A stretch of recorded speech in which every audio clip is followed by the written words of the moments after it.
Hello friends screen पर आपके सामने एक शब्द लिखा है फो। कहता है मुझे जानिए। ये FOR इसका जो एक्चुअल एक्सेंट है वो है फो। रे पे जोर नहीं देना है, रे बहुत शॉर्ट बोलता है इट्स फॉर यू। वॉविल के बाद आर हमेशा साइलेंट रहता है, राइट। तो ये शब्द है फो। कहता है मुझे जानिए, क्यों? क्योंकि फॉर इंग्लिश की दुनिया में 3 जगह यूज किया जाता है। एक फॉर का मतलब होता है के लिए, एक का मतलब होता है पक्ष में, और एक का मतलब होता है क्योंकि। तो कॉन्सेप्ट जानना जरूरी है, नहीं तो हमने तो एक ही चीज सुनी, के लिए को क्या बोलते हैं? फॉर होता है। लेकिन कब? जब एक देखिए पापा के लिए, पापा इज नाउन। जब पापा के बाद के लिए आ जाए, जाहिर है आपको फॉर लगाना है, पापा नाउन है। तो जब नाउन के बाद के लिए आ जाएगा, पापा के लिए, मम्मी के लिए, तो आप बोलेंगे फॉर पापा, for mummy, for drawing room, for my car. ठीक है। तो फॉर का मतलब के लिए होता है, लेकिन कब आपको फॉर प्रीपोजिशन भरना है? जब किसी नाउन के बाद के लिए आ जाए। एक दूसरा एक फॉर है पक्ष में। देखिए take it, it is for you. माना पापा बाहर से आए, तो जब पापा यानी कि फादर बाहर से आता है तो बच्चा खड़ा सामने आके खड़ा हो जाता है कि शायद पापा मेरे लिए कुछ लाए होंगे। तो पापा ने कुछ चीज निकाल के रखी, तो बच्चा उसको देख रहा था।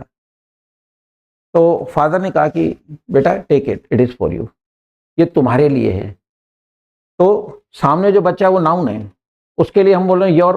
तो नाउन प्रोनाउन एक ही होता है, राइट। जो शब्द नाउन की जगह यूज किए जाते हैं वो प्रोनाउन कहलाते हैं, लेकिन इंडिकेट तो नाउन को ही करते हैं। तो फाइनली वो नाउन है, ठीक है। तो take it, it is for you. एक होता है पक्ष में। देखिए आर यू फॉर और अगेंस्ट द प्रपोजल। मैंने कोई आपके सामने प्रपोजल रखा और फिर पूछा आर यू फॉर और अगेंस्ट द प्रपोजल। यह फॉर का मतलब पक्ष में, कि आप इस प्रस्ताव के पक्ष में या विपक्ष में हैं। तो एक फॉर का मतलब पक्ष में भी होता है। एग्जाम्पल आपके सामने। थर्ड जो फॉर है इसका मतलब है क्योंकि। फ्रेंड्स, जब कभी 2 सेंटेंस के बीच में आपको फॉर दिखाई दे, यहां पर फॉर एक कंजंक्शन है। यहां पे कंजंक्शन का रोल अदा कर रहा है, यानी 2 सेंटेंस को जोड़ रहा है। इस समय फॉर की हिंदी है क्योंकि यहां लिखा हुआ है। तो एग्जाम्पल आपके सामने, मदर बीट्स द चाइल्ड। माँ बच्चे को मारती है और ही डिसोबेज, क्योंकि वो अवज्ञा करता है, कहना नहीं मानता है। तो फ्रेंड्स, आप समझ गए होंगे मेरी वीडियो देख के कि अगर इंग्लिश में फ्लुएंट होना है, सबसे पहली चीज है मन। You must have curiosity to learn more and more. You must have curiosity to be fluent in English. Second thing, आपके पास समय होना चाहिए, धैर्य होना चाहिए।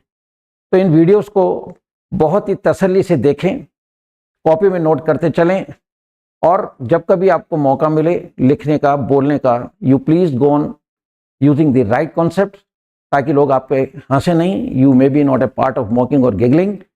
तो ये छोटी छोटी वीडियो देखते रहिए और सारे कॉन्सेप्ट क्लियर हैं, और आप up to the mark English को यूज करते रहिए। With these words I should say goodbye to all of you. Jai Hind. Download करें इंग्लिश वाले सरदार जी ऐप और सीखें इंग्लिश।